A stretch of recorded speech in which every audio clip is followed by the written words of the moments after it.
स्वर सुधा मंच पर आप सभी का स्वागत है। आज सुनिए हिंदी साहित्य जगत की जानी मानी लेखिका मालती जोशी की कहानी बिच्छू है। विजय दफ्तर के लिए तैयार हो रहा था कि सुधा ने आकर पूछा, सुनो, वह पड़ोस का दीपक है न? उसका दोस्त अपनी अलमारी देखना चाहता है, दिखा दें? अलमारी? विजय चौंक पड़ा। अपनी अलमारी की तारीफ दीपक के दोस्तों तक कैसे पहुंच गई? दरअसल वो क्या हुआ, सुधा ने खिसियाई स्वर में कहा, एक दिन कबाड़ी को बुला लिया था मैंने, पर उसे अकेले घर में ले जाने की हिम्मत नहीं पड़ी, तो सहारे के लिए दीपक को बुला लिया। कबाड़ी मरा 35 रुपए से आगे बढ़ ही नहीं रहा था। फिर दीपक ही बोला, भाभी अभी रहने दीजिए, मेरा एक दोस्त है, पुरानी चीजों का बड़ा शौक रखता है, उसे एक बार दिखा देते हैं। पता है, वह इन पुरानी चीजों को खरीद कर ऐसी काया पलट कर देता है कि पहचान ही नहीं जाती। अभी पिछले साल चोपड़ा लोगों से सोफा सेट खरीदा था। दिखा दो भई, मेरे पास तो अब टाइम नहीं है, विजय ने बेजारी से कहा। घड़ी का कांटा सचमुच 10:15 के करीब पहुंच गया था। स्कूटर पर बैठकर दफ्तर की ओर जाते हुए विजय सुधा की बातें ही मन में दोहरा रहा था। उसकी समझ में नहीं आ रहा था कि आखिर कुछ लोगों को पुराना कबाड़ खरीदने का शौक क्यों होता है, जबकि बाजार में एक से एक चीजें उपलब्ध हैं। सुधा बता रही थी कि दीपक को अपनी अलमारी बड़ी आर्टिस्टिक लगी। विजय को इसी बात पर बड़ी हंसी आ रही थी। भाई आर्टिस्टिक उसमें क्या है, पुराने जमाने का भारी भरकम ढांचा है बस। इस छोटे से घर में तो एकदम असंगत लगता है। हाँ, उसके दोनों पल्ले जरूर नकाशीदार हैं, पर विजय ने उन्हें कभी प्रशंसा की दृष्टि से नहीं देखा। वे बेल बूटे एक तरह से सिरदर्द ही थे। इतनी गर्द भर जाती थी उनमें। साल में 2-4 बार तीज त्योहार पर वह खूब तेल पानी लगाकर उन्हें चमकाने का प्रयास करता था, पर 4-6 दिन बाद वह फिर वैसे के वैसे हो जाते थे। उस अलमारी से निजात पाने की बात कब से उसके मन में है, पर सुधा ने तो इस दिशा में बाकायदा अभियान शुरू कर दिया है। इस बात की उसे जानकारी ही नहीं थी। सुधा की उतावली स्वाभाविक भी थी। इस महीने उसकी वीसी खुली थी। एक डाइनिंग टेबल लेने का वह कब से सपना देख रही है, पर घर में जगह कहाँ है। इतनी सी तो रसोई है और बीच वाला कमरा आधा इस अलमारी ने घेर रखा है। फाइलों से उलझते हुए भी विजय नई डाइनिंग टेबल के बारे में ही सोच रहा था। विजय की इच्छा थी 4 का ले ले, पर सुधा का कहना है चीज रोज रोज तो नहीं बनती, एक बार हिम्मत करके बड़ा सा ही ले डालो। हम क्या जिंदगी भर इसी घर में बने रहेंगे। गहराई से सोचने पर सुधा की बात ठीक ही मालूम होती थी। वैसे भी औरतें इन मामलों में ज्यादा प्रैक्टिकल होती हैं। वैसे अम्मा अगर होती तो किसी की मजाल नहीं थी कि अलमारी को बेच दे। एक अजीब सा मोह था अम्मा को इस अलमारी से। कहती ये तेरे बाबूजी की पहली तनख्वाह की खरीद है, बड़ी बरकत वाली चीज है, इसी के साथ तो घर भरता चला गया। और फिर बड़े मनोयोग से उस पहली तारीख का किस्सा सुनाने लगती, जब शाम को बाबूजी 4 कूलियों के सिर पर यह अलमारी लदवाकर लौटे थे। अम्मा दिन भर बैठे बैठे पता नहीं कैसे सपने बुनती रही थी। शाम को जब सुना कि आधी तनख्वाह उसमें स्वाहा हो गई है, तो एकदम बरस पड़ी। बाबूजी फिर देर तक उन्हें मनाते रहे थे, समझाते रहे थे। बोले, शकुन की माँ, इस बार माफ कर दो, तुम देखना साल भर में तुम्हारी अलमारी गहनों कपड़ों से भर दूंगा। हाय राम, सुधा कहती, क्या शकुन जीजी उस समय थी? बाबूजी की पहली तनख्वाह पर थी, क्यों नहीं, कम्मो भी थी। बहुत छोटे में शादी हुई थी तब, अब की तरह थोड़ी है कि। पता नहीं कितनी बार विजय इस प्रसंग को सुन चुका है। हर बार अम्मा का स्वर त्रसिल हो उठता था, चेहरा एक आभा से दमकने लगता था। पति के प्रति गर्व की कोई सीमा नहीं थी उनमें। बाबूजी ने सचमुच अपना वचन पूरा किया था। देखते देखते अम्मा का घर भर दिया था उन्होंने। कितना सामान था अम्मा की गृहस्थी में। बिस्तर इतने थे कि 10-15 आदमी आ जाएं तो भी कोई परेशानी नहीं होती थी। घर में इतने बर्तन थे कि 100 आदमियों का खाना आसानी से बन सकता था। पास पड़ोस में जब तब मांगे से जाते ही रहते थे। परात तो इतनी बड़ी थी कि 2 बच्चे आसानी से बैठकर नहा लें। गुसल खाने में तांबे की बड़ी सी गंगा जली थी। पूरी 3 बाल्टी पानी आता था। गांव वाला उनका घर पुराना सही पर काफी बड़ा था।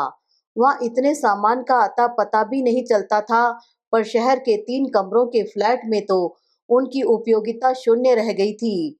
कुछ तो वह गांव में ही छोड़कर आ गए थे, कुछ चीजें सुधा सोच समझकर ले आई थी। उन्हें उसने अपनी दृष्टि से भुना लिया। अम्मा के बड़े बड़े बर्तन बाजार में चले गए और सुधा की रसोई स्टील के बर्तनों से जगमगाने लगी। अम्मा की शादी का असली जरी का लहंगा 250 में बिका और सुधा के घर में प्रेशर कुकर आ गया। अम्मा की मटर माला सुनार की भट्टी में गल गई और सुधा का पूरा सेट बन गया। चांदी के बड़े बड़े थाल सराफे में चले गए और विजय के पास स्कूटर आ गया। अम्मा चुपचाप सब देखती और सांस छोड़कर कहती, तिनका तिनका जोड़कर गृहस्थी जुटाई थी रे। तुम्ही लोगों के लिए खून पसीना एक किया था, तुम्ही ने सब बर्बाद कर दिया। वे लोग कभी नए जमाने की दुहाई देकर या छोटे घर का सबल कारण बताकर उन्हें मना लेते, पर अलमारी न, उन्होंने किसी को छूने भी न दी। दोपहर को सुधा का फोन आया। वह 140 रुपए दे रहा है, दे दे। बिल्कुल, एकदम दे डालो। विजय ने छूटते ही हामी भर दी। उसे लग रहा था दीपक का दोस्त कलाकार हो न हो, खपती जरूर है। 140 रुपए तो उसकी खरीद भी नहीं है। इतनी बड़ी रकम तो एक मुश्त बाबूजी खर्च भी न कर पाते। बेचारों का वेतन था ही कितना, जितने पर वे रिटायर हुए उतने पर तो विजय ने शुरू किया है। पर उतनी सी कमाई में बाबूजी कितना कुछ कर गए। आज उसके पास जो है उन्हीं की बदौलत है। उसकी अपनी तनख्वाह तो खाने कपड़े पर ही खर्च हो जाती है। बाबूजी के जमाने में इस अलमारी की भी अजीब शान थी। अम्मा उसे हमेशा चमकाकर रखती। उसमें रखी हर चीज भी करीने से लगी होती। सबसे निचले वाले हिस्से में धोबी की धुली चादरें, कंबल और शालें रहती। मेहमानों के आने पर ही उन्हें काम में लिया जाता।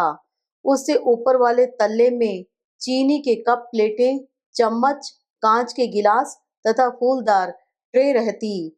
ये चीजें भी खास खास मेहमानों के लिए ही निकाली जाती थी। इससे ऊपर वाला खाना विजय को बहुत प्यारा था। इसमें अम्मा की तीज त्योहार या शादी ब्याह पर पहनी जाने वाली साड़ियां रखी रहती थी। विजय अक्सर इन साड़ियों में सिर डालकर सूंघता रहता। उन दिनों ड्राई क्लीनिंग का चलन तो था नहीं। अम्मा की उन साड़ियों में उनके देह की परिचित गंध इत्र की खुशबू के साथ एकाकार हो जाती थी। सबसे ऊपर की मंजिल बाबूजी की थी। इसमें पुस्तकें रखी रहती। सुख सागर, चंद्रकांता संतति, जीपी श्रीवास्तव और प्रेमचंद के कुछ उपन्यास। पर बच्चों को इन पुस्तकों से दूर ही रखा जाता था और इसीलिए उन्हें चोरी से पढ़ने के लिए भाई बहनों में होड़ लगी रहती। बाबूजी की मृत्यु के बाद जब वे लोग अम्मा को अपने साथ लेकर आ गए तो अलमारी भी साथ साथ चली आई। उस पर अम्मा के ठाकुर जी का अधिकार हो गया। नीचे पोथियां और पूजा की सामग्री रखी रहती। बीच वाले तल्ले पर ठाकुर जी विराजते। ऊपर के दोनों खाने खाली ही पड़े रहते। बहुत हुआ तो दवाई की शीशियां रख दी। शेष सब बेतरतीब कटे फटे कागज उसमें बिछे रहते। अम्मा के जाते ही वह अलमारी एकदम गैर जरूरी लग उठी थी, पर इतनी जल्दी उससे मुक्ति मिल जाएगी यह आशा नहीं थी। सुधा की सचमुच प्रशंसा करनी होगी। शाम को रोज की तरह वह दफ्तर से लौटा। स्कूटर सीढ़ियों के पास टिकाकर गुनगुनाता हुआ वह घर में दाखिल हुआ। ब्रीफ केस मेज पर पटक कर मुंह हाथ धोने के लिए भीतर पाँव ही दिया था कि उसका कलेजा धक से रह गया। बीच वाला कमरा एकदम खाली खाली लग रहा था।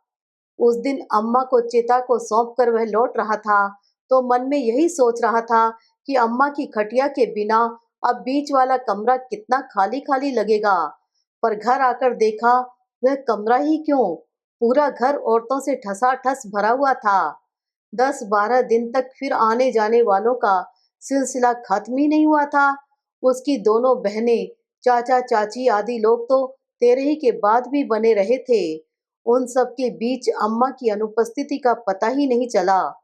जब तक सब लोग विदा हुए, वे लोग नई परिस्थिति के अभ्यस्त हो चुके थे। फिर आज सुधा, वह जोर से चीखा। क्या हुआ? वह बदहवास सी दौड़ी आई। अलमारी कहाँ है? बरामदे में रखी तो है। वे लोग ठेला लाने गए हैं। आते समय देखी नहीं क्या? हाय राम! जरा सी बात के लिए इस कदर की चीख पुकार मचा दी। मेरे तो हाथ पांव फूल गए। सुधा बुदबुदाती हुई रसोई में लौट गई।